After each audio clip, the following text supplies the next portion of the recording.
প্রধানমন্ত্রী, ওনার সাথে আমরা সাক্ষাৎ করেছি। উনি আমাদেরকে আশ্বস্ত করেছেন উনি আমাদেরকে সার্বিকভাবে সহযোগিতা করবেন।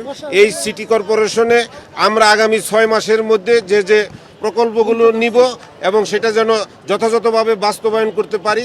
তার মধ্যে হলো আপনার মশা, যে মশা আপনার ডেঙ্গু, চিকুনগুনিয়া থেকে আমাদের যাতে সাধারণ মানুষ জনগণ মুক্তি পায় তার জন্য আমাদেরকে করণীয় যা পদক্ষেপ যে এক্সপার্ট আছে সেগুলো উনি আমাদেরকে বলেছেন। সেই সাপোর্ট সরকার আমাদেরকে দিবে এবং বিশেষ করে আমার গাজীপুরে যে আপনার বজ্র ব্যবস্থাপনা, যে আপনার ইন্ডাস্ট্রিয়াল এলাকা, এখানে রোড ঘাটে প্রচুর আপনার ময়লা আবর্জনা আছে এবং ইন্টারনেটের যে কেবল তার আপনার বিভিন্নভাবে ছড়ানো ছিটানো আছে, এগুলোকে একটা নিয়ন্ত্রণে এনে এবং ক্লিন সিটি করে আগামী বর্ষার মধ্যে এটাকে গ্রিন সিটি করতে হবে।